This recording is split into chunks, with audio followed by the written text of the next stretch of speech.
Every time you press the power button, something magical happens inside your computer. But before Windows starts, a small but powerful program wakes up first, called BIOS.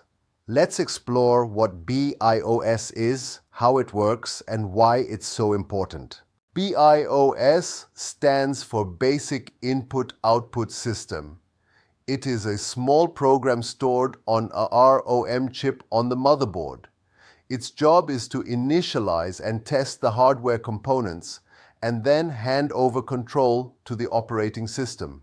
The main functions of BIOS include 1. POST, Power On Self-Test, checks all hardware components. 2. Bootstrap Loader, finds and loads the operating system from your storage drive.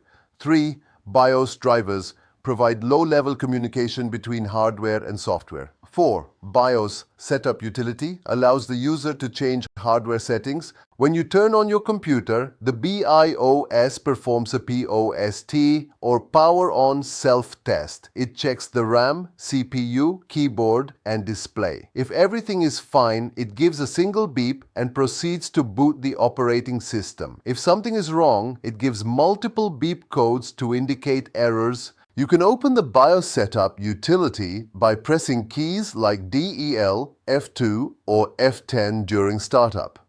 Here you can set the system date and time, choose the boot device order, or even enable or disable ports. The BIOS settings are stored in a small memory chip called CMOS.